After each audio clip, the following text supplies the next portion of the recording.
Hello everyone. Welcome to what is actually my first recording of 2022.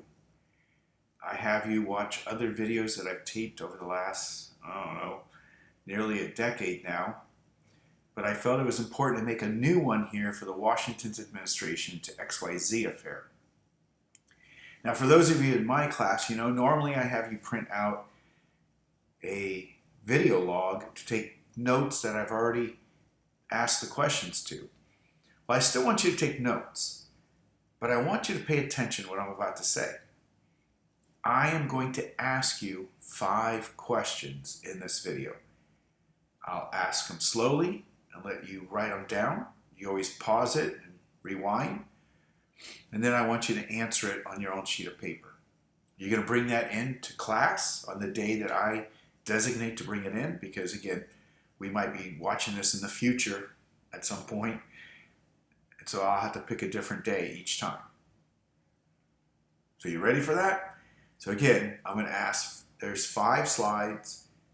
I'm going to ask 5 different questions. Okay? Let's see if this works out. So let's go to our first slide. Again, this is the Washington administration to John Adams and his XYZ affair. So we'll start with our key concepts. So hopefully, if you don't have them at this point, pause the video and go back and start to look for your key concepts. Go ahead. You can go get them now. I'll wait for you. I'm going to sit here. I'm going to drink a little iced tea. Nice. Oh, hey, you're back. Very good. Very good. All right. So key concept 3.2. So that means our second set of key concepts in period 3, Roman numeral 3, letter A. Here it's setting up the administrations of George Washington and John Adams. Washington, obviously, our first president, 2 terms. John Adams, our second president. He was also the first vice president under Washington. He is only going to be a 1-term president. But here it tells us that the leaders are creating institutions and precedents, things that they're going to do that other presidents over the next 200 years are going to follow. And they're also going to put into principles of the Constitution, as it says here, into practice. Well, put into the principles of the Constitution into practice.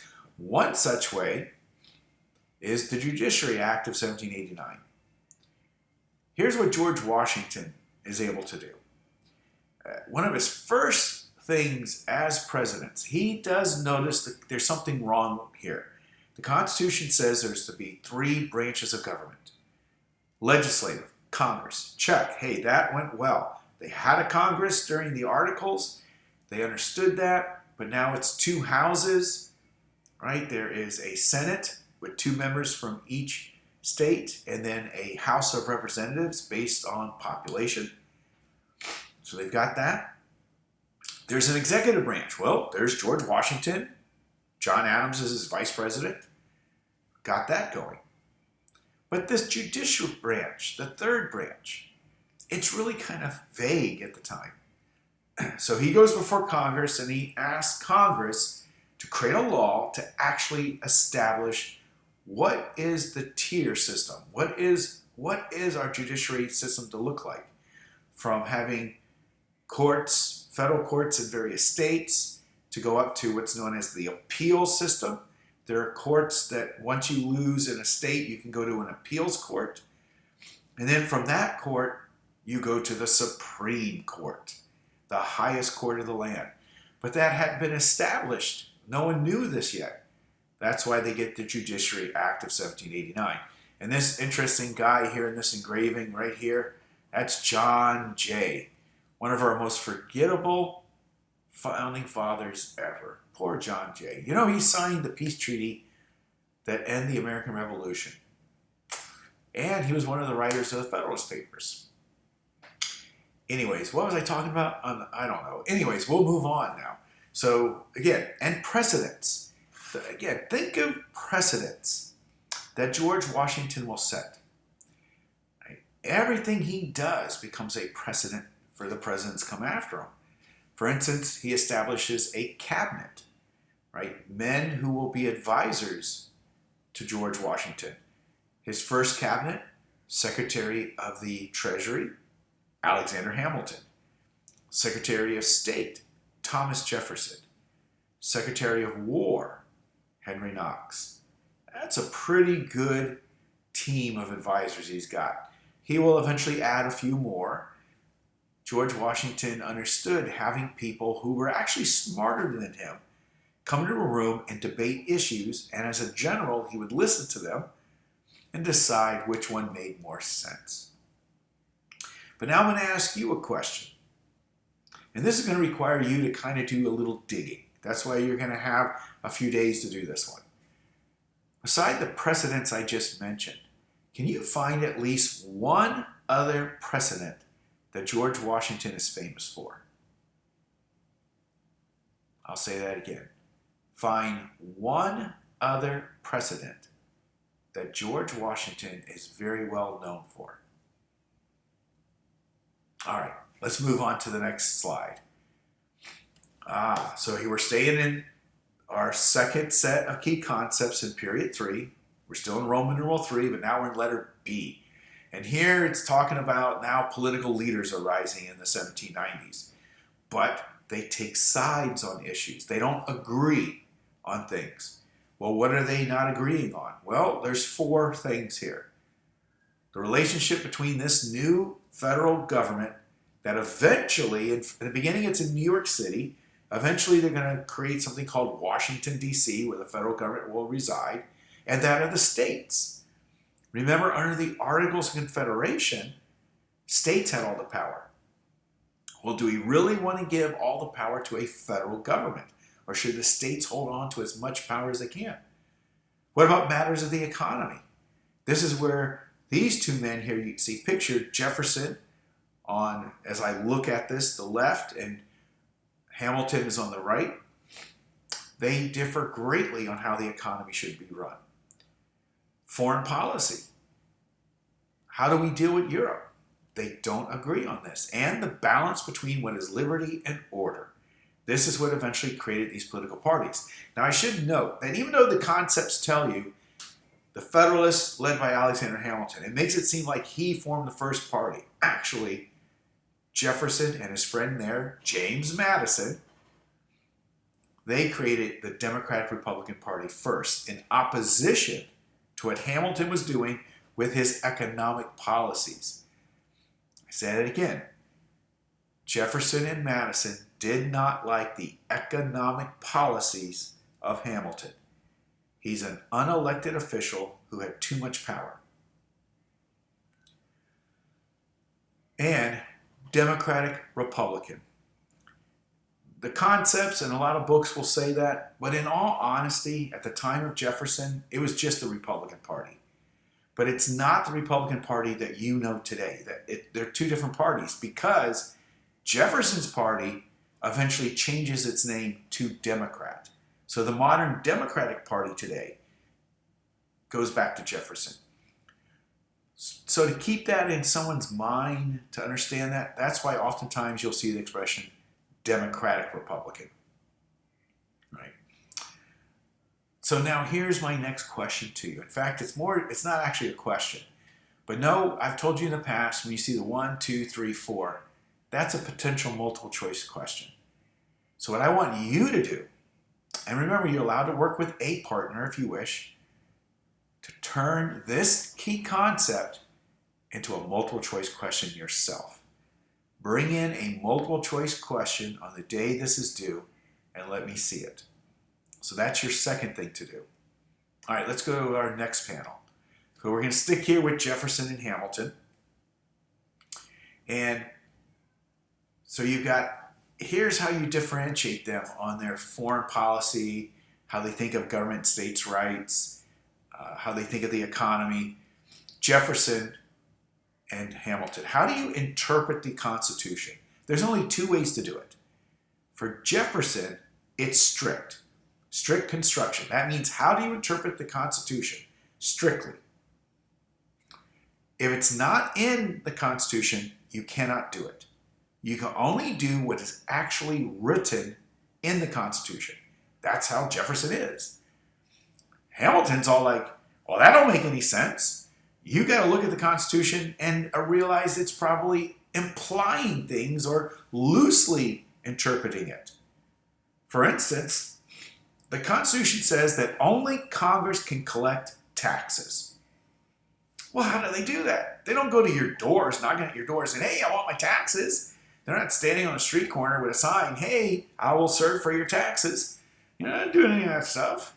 So they create agencies to do it for them, even though that's not in the Constitution. It also said in the Constitution, Congress would regulate the military. Well, how do they do that? Well, they wound up creating military schools. That's not in the Constitution. So, Hamilton's argument is that, Jefferson, you can't just be a strict guy.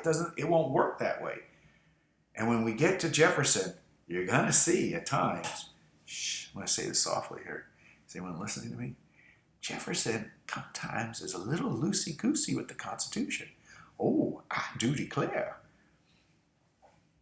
States' rights is Jefferson. He's always a states' righter, an agrarian economy, whereas Hamilton is more of the strong central government, but a manufacturing economy. So you can see, again, that north-south dichotomy is diversifying themselves, right?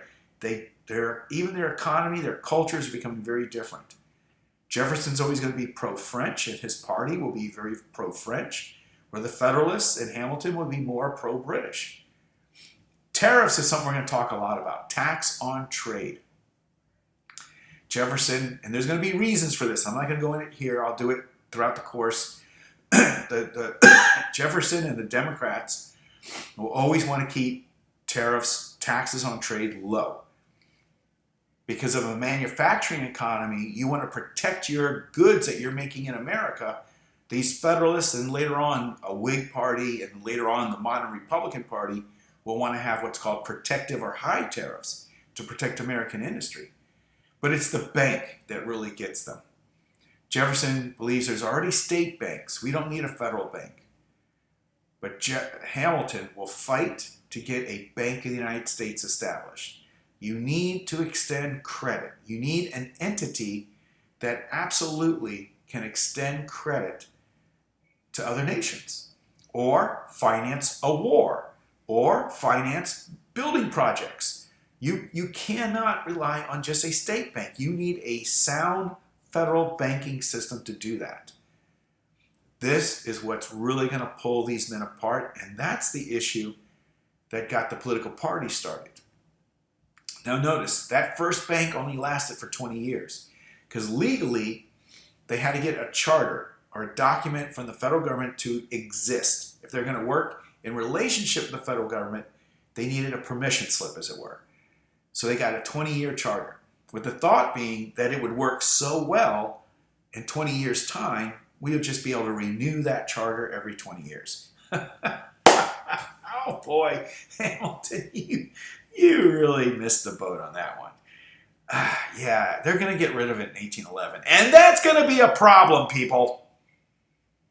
Because you might notice that date, 1811. Some of you might be thinking of the year 1812.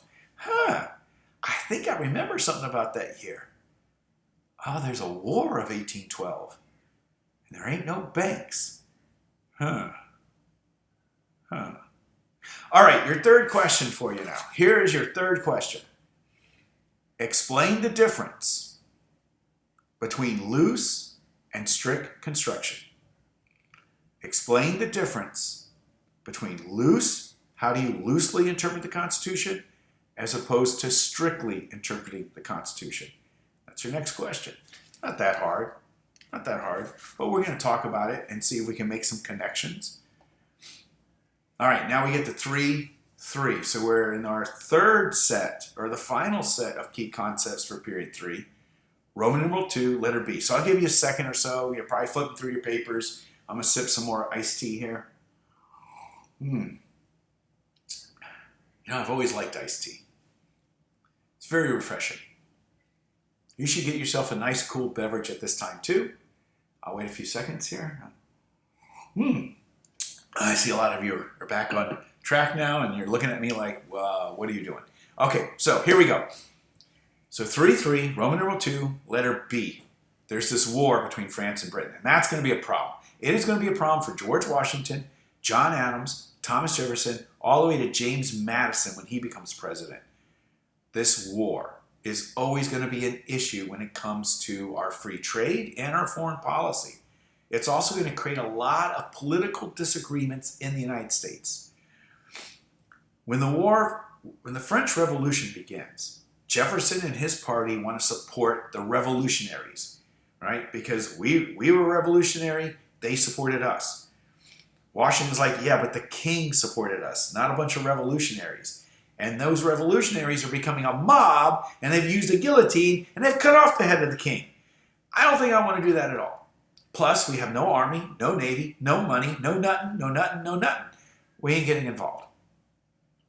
When Congress is not in session, George Washington declares neutrality. Now, this Neutrality Proclamation becomes a basic principle of American foreign policy, excuse me, all the way to World War I. It's going to create a principle known as isolationism. The United States has the Atlantic Ocean on one side, the Pacific Ocean on the other side. We don't need to get involved in European events or in Asia or anywhere else in the world. So neutrality becomes the building block of the principle of isolation policy. And our foreign policy will stay that way until World War I, because, World War I. Then it goes back into isolationism. And then, this thing called World War II comes. And that's just going to do more isolation. Yeah. Okay. Jay's Treaty. Where did I talk? I felt like I talked about Jay earlier. I don't know. Did I, John Jay? I don't know. He's so forgettable. Anyways, impressment. So the British have this policy of constantly stopping American merchant ships, right? Ships of trade. They board the ship. They demand 5, 6, 7, 8 guys they will claim are deserters of the British Navy and impress them or force them to join the British Navy. This is so much violation of everything. But again, Washington does not want a war. So he sends John Jay to England to negotiate a treaty to stop impressment. Well, the British have a thing about impressment. You see, the first rule of impressment, you don't talk impressment. They won't even mention the word. You can't talk about it. They do promise, though, in America, the British are still occupying forts in the Northwest. Places in Ohio, Michigan, those kind of places. They say they will finally leave those forts and they'll stop selling guns to the Native Americans. So John Jay signs that treaty. The British aren't going to do that either. It's not until the War of 1812, which I've already mentioned, when the British will finally leave those forts and finally stop arming Native Americans. And stop impressment, by the way. Yeah, so 1812, 1795. Yeah, it didn't work out for John Jay there, did it? So forgettable. You see there in letter C, Washington's farewell address. Now, we're going to do that in class, right? Very important, George Washington's farewell address. He's going to warn about political parties. He's going to warn about these permanent foreign alliances. Again, neutrality. Which brings me to the next question for you. Question 4. The Neutrality Proclamation led to what principle of foreign policy that would last until World War I? The Neutrality Proclamation there of 1793 led to what foreign policy principle until about World War I? Okay? And now we're getting to John Adams, XYZ affair. John Adams is now president. And remind me, you got to talk about that. The 1796 election is a very bizarre election. You're going to get John Adams as a Federalist as president, and Thomas Jefferson and his Democratic Republican Party, well, Jefferson becomes the vice president. First and only time, really, technically, where that's going to be the president and the vice president are going to be two different parties. Although there's a technicality there we'll talk about sometime later during the Civil War. Anyways, moving on. So it's the same concept because John Adams is only mentioned once, but all that stuff still applies here. When Adams is a one-term president, he is immediately hit with the idea that not only are the British impressing our sailors, but also now the French are doing it. And John Adams is a little bit upset. He goes, in 1777, we did sign a treaty with that government saying that we would be friends. Why are they now impressing us? We've never done anything. We didn't send troops over there to do anything or anything. We did not get involved in their affairs. Why are they doing this? So he sends diplomats to France to try to negotiate a treaty. Well, 3 French diplomats that nobody wanted to name because it was considered improper, so they name them Mr. X, Mr. Y, and Mr. Z. That's why this is known as the XYZ affair. That refers to 3 French ministers, Mr. X, Mr. Y, Mr. Z. When they meet the American diplomats, they demand a $250,000 bribe. What? $250,000 in their time? Ooh, that's millions of dollars in our time. John Adams will find out about this and he becomes livid. Right? He will give a speech before Congress and we got to start raising money. Yeah, we need to raise money, but for defense. For defense, we got to build a Navy. In fact, he becomes the father of the United States Navy. He'll establish a brand new cabinet position, the Secretary of the Navy. And we'll go into what's known as a quasi or an undeclared war with France, fought in the Caribbean. The American Navy will go down there to protect American merchants, and they will have some battles with the French Navy. And quite frankly, the American Navy does pretty good. But what starts to happen is Jefferson's the vice president. He's not having this because he loves the French. He's a Francophile. He wants everything French, French, French, French. And he doesn't like the fact that we're at odds with them. So newspapers are speaking out against the Federalist Party, and the Federalist Party decide to do something. They passed 2 laws. Now it's 2 separate laws, but we often say Alien and Sedition Acts. But remember, that means that's 2 different laws. Alien law, America's first anti-immigrant law. America's first anti-immigrant law. 2 things. It was going to become harder to become an American citizen, and it allowed the federal government to go after anyone they felt was an enemy of the state and deport them. So they're looking at mostly French immigrants with this law.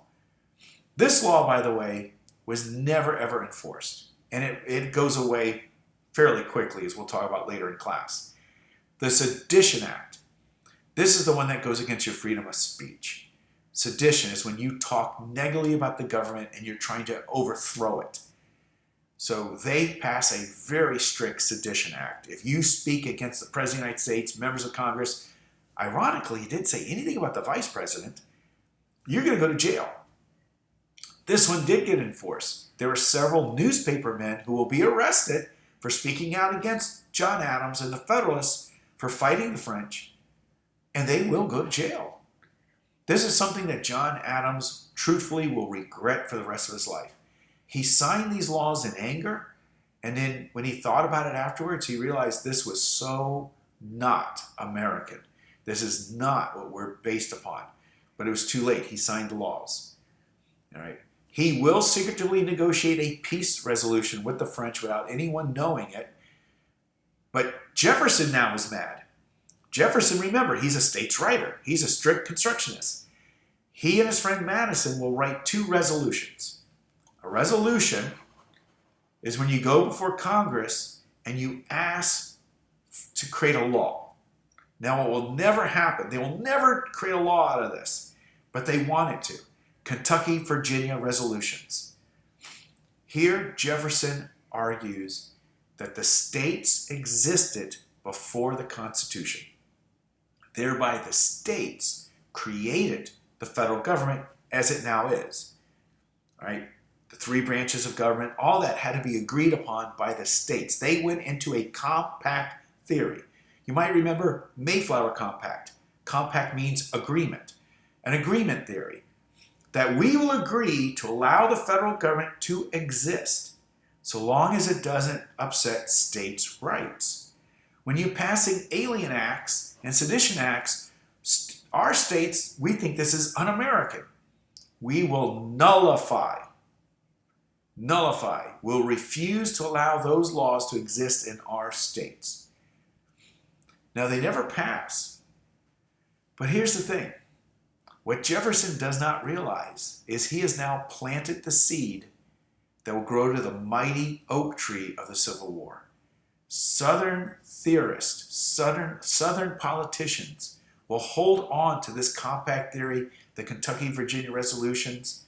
In 30 years' time, in 1828, it's going to come back. South Carolina will bring it back.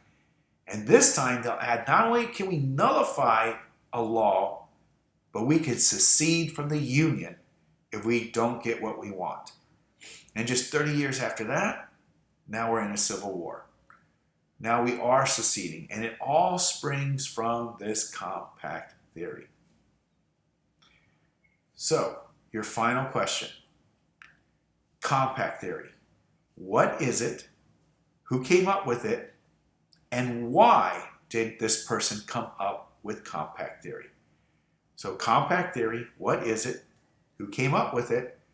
And why did this person do that? Why did he come up with this particular theory? I gave you some really easy questions. I hope everyone has a very good morning, afternoon, evening, or whenever it is you're watching this. And yeah, we'll see you when we see you. Bye.